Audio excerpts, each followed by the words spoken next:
आप एक wedding photographer है या फिर एक बिगनर लेवल पे फोटोग्राफी को स्टार्ट करना चाह रहे हैं, लर्निंग पे है, तो ये सेटिंग जो आपके साथ में शेयर करने जा रहा बहुत ही ज़्यादा इंपॉर्टेंट है। बहुत सारे फोटोग्राफर ऐसे हैं कि सिर्फ एक ही सेटिंग को अप्लाई करते हैं, वो हर एक तरह की फोटोग्राफी को शूट कर लेते हैं। आपको ऐसा नहीं करना है, क्योंकि जो सेटिंग्स है ना वो अलग अलग मोमेंट्स को कैप्चर करने के लिए दिए होते हैं। खासकर ये वीडियो बिगनर लेवल के फोटोग्राफर्स को बहुत ज़्यादा ध्यान में रख के मैं बनाया हूँ, क्योंकि उनको बिल्कुल ही नहीं पता होता है कि कुछ इस टाइप की सेटिंग्स भी होती है।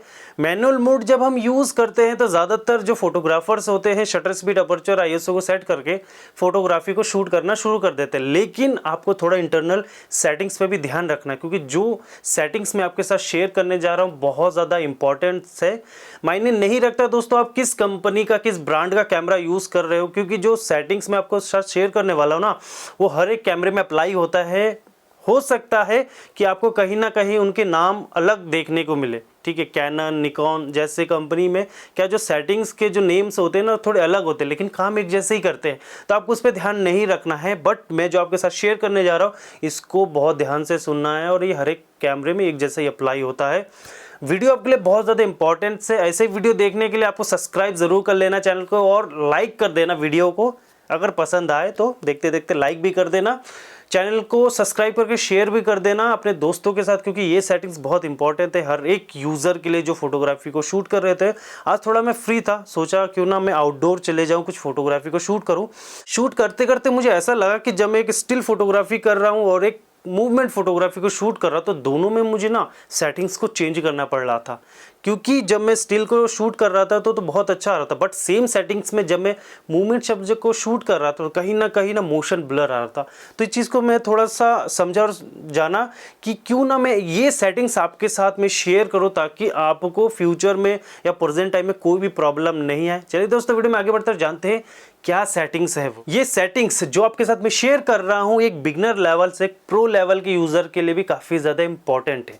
तो मैं बात कर रहा हूं जो सेटिंग्स वो है एएफ मोड के बारे में, ऑटो फोकस मोड्स के बारे में। और ये देखने में ऐसा लगता है कि यार मैं एक ही सेटिंग में सारे फोटोग्राफी को शूट कर सकता हूं, बट ऐसा नहीं है।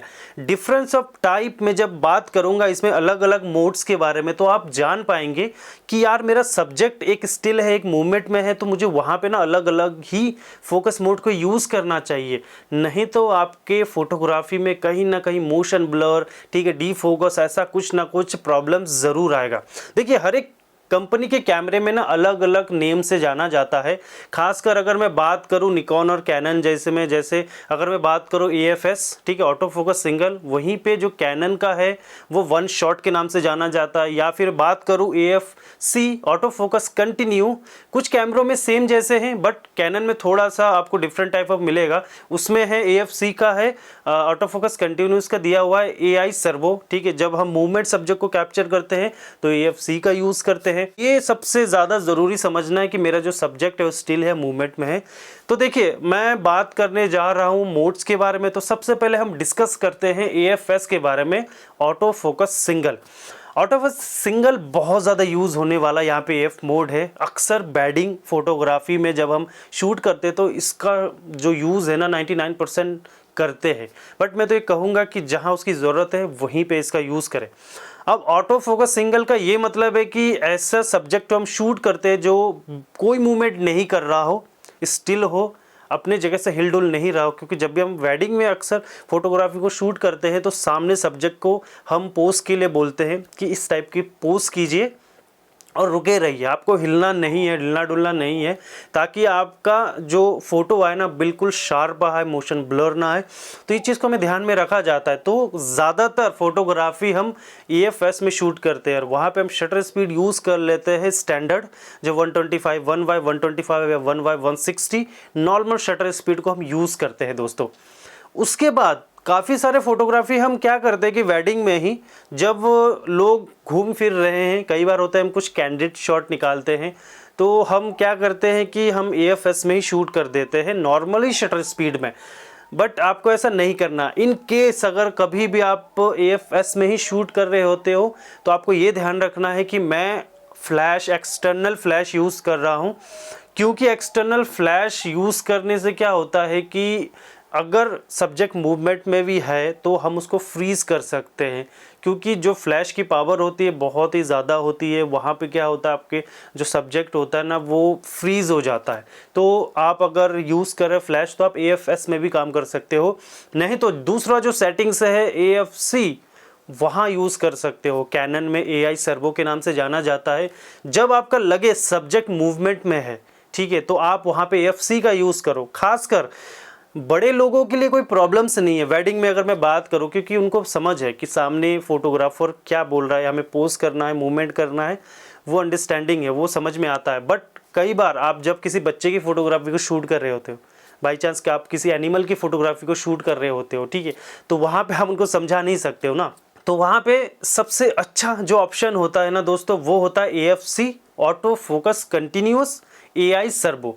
अब वहाँ पे होता क्या कि जब भी आप शटर बटन को प्रेस कर रहे होते हो, मैंने कुछ प्रैक्टिकल भी शूट किया है जो मैं आपके साथ शेयर कर रहा हूँ। वहाँ पे क्या होता है दोस्तों, जब भी आप शटर बटन को हाफ प्रेस करोगे तो आपका कैमरा आपके सब्जेक्ट को फॉलो करने लग जाता है, उसके मूवमेंट को वो कैप्चर करने लग जाता है, रीड करने लग जाता है, या जब आप मूवमेंट में होते हो तो भी आपका जो कैमरा होता है आपके सब्जेक्ट को रीड करने लग जाता है।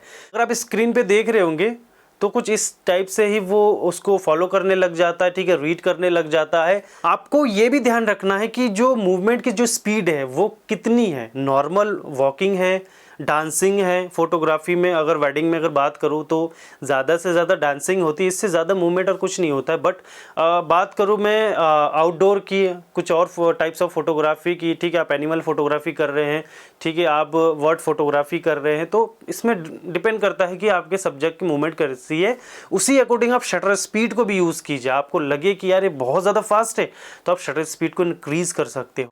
अगले फोकस मोड की तरफ बढ़ते हैं और जो है AFA। निकॉन में बात करें तो AFA होता है ऑटो फोकस ऑटो, और कैनन की यहाँ पे बात करेंगे तो AI फोकस। तो ये जो फोकस मोड है हम कहाँ यूज़ कर सकते हैं।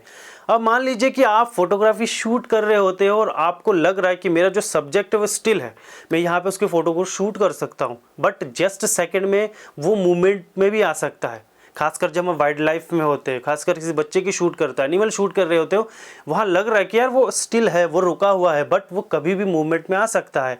तो यार इस टाइप की फोटोग्राफी को शूट करने के लिए हमें AFA को यूज़ कर सकते हैं, जहाँ पे कैमरा ये जज करता है कि वो स्टिल है, ठीक है, और अचानक से मूवमेंट आएगा। तो ये जो सेटिंग्स है ना दोस्तों, AFS ऑटो फोकस स्टिल या फिर AFC ऑटो फोकस कंटिन्यू, इन दोनों का कॉम्बिनेशन सेटिंग्स होता है ये AFA या फिर AI फोकस। स्टिल और कंटिन्यूस मोड का कॉम्बिनेशन होता है कि जब आपका सब्जेक्ट स्टिल है या फिर अचानक से मूवमेंट में आने लगे तो उसको वो इजीली से फ्रीज और कैप्चर कर सकता है। डिपेंड कि वो आपका जो आपका सब्जेक्ट है ना उसकी स्पीड कैसी है, आप शटर स्पीड पे ध्यान दीजिएगा। उसके बाद लास्ट में एक फोकस मोड बच रहा है दोस्तों, वो है हमारा मैनुअल फोकस। अब मैनुअल फोकस क्या होता है ये आपको बताने की बिल्कुल भी ज़रूरत नहीं है। आपके लेंस में एक मैनुअल फोकस रिंग होता है जिसको रोटेट करते ही आपका फोकस और डी फोकस वर्किंग करता है, फोकस आगे और पीछे शिफ्ट होता है। बहुत लोग इसका यूज़ नहीं करते, बट मैं तो कहूँगा इसका यूज़ कीजिएगा, क्योंकि मैनुअल फोकस बहुत ही बेस्ट फोकस होता है। अगर हम बात कर रेड एडी जैसे कैमरों में, उनमें ऑटो फोकस सिस्टम नहीं होता है, उसको मैनुअली ही ऑपरेट किया जाता है। तो सोचिए ना कितना उनको मतलब कितनी प्रैक्टिस, कितना ज़्यादा एक्सपीरियंस होता है मैनुअल फोकस का। अब मैनुअल फोकस का हम यूज़ कहाँ कर सकते हैं।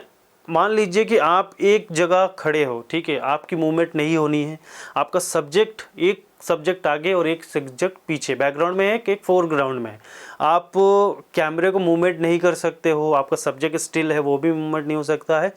यहाँ पे आप क्या कर सकते हो दोस्तों कि सिर्फ मैनुअल रिंग का यूज़ करके आप फोकस को चेंज कर सकते हो, ठीक है। यहाँ पे देखिए ना सब्जेक्ट को हिलने की ज़रूरत है ना कैमरामैन को हिलने की ज़रूरत है, तो इसका यूज़ कर सकते हो रोटेट करके फोकस रिंग को।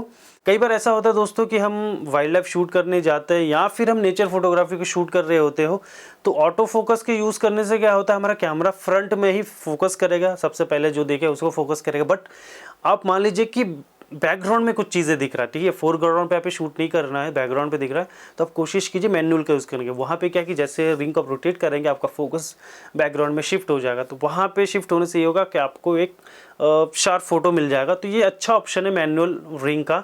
तो यूज़ कर सकते हैं, डिफरेंट टाइप ऑफ फोटोग्राफी में भी आप इसका यूज़ कर सकते। तो दोस्तों आज का ये वीडियो कैसा लगा कमेंट करके ज़रूर बता दीजिएगा। और अगर आप एक बिगनर लेवल से फोटोग्राफी को स्टार्ट करना चाह रहे हो, मैटर नहीं करता है कौन सा ब्रांड का कैमरा आपके पास है, कोशिश कीजिएगा कि आप फोकस मोड पे भी बहुत ज़्यादा ध्यान रखें, क्योंकि अगर इन सेटिंग्स पे आप ध्यान नहीं रखोगे तो आपका जो फोटोग्राफी हो सकता है कि आपका 50% ही ओके आए, 50% फिर आपको समझ ही नहीं आए कि हो क्या रहा है, मैं अच्छी सेटिंग्स यूज़ कर, बट आपको ध्यान देना है कि मैं क्या गलतियाँ कर रहा हूँ।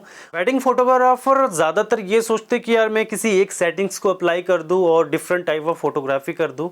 तो आप अगर इस वीडियो को देख रहे हैं तो इससे आपको भी बहुत ज़्यादा हेल्प मिलने वाला है कि मुझे स्टिल सब्जेक्ट या फिर मूवमेंट सब्जेक्ट पे क्या शूट करना है, क्या सेटिंग्स रखना है, तो आप एक बेहतर फोटोग्राफी को शूट कर सकते हैं। वीडियो से रिलेटेड कोई भी अगर आपकी इंक्वायरी हो तो आप कमेंट करके पूछ सकते हैं, उसका रिप्लाई मैं कर दूंगा, या फिर आप मेरे इंस्टाग्राम पे डीएम कर सकते हो, वहाँ पे भी मैं बहुत ज़्यादा एक्टिव रहता हूँ, कुछ ना कुछ टिप्स शेयर कर रहता हूँ। पेज को भी फॉलो कर लीजिएगा। तो दोस्तों एक नए वीडियो में जल्दी आपसे मुलाकात होगी, तब तक के लिए गुड बाय। बट चैनल को सब्सक्राइब करके जाना कि ऐसा वीडियो आपसे दोबारा मिस ना हो जाए। चलिए दोस्तों जल्दी मिलते हैं।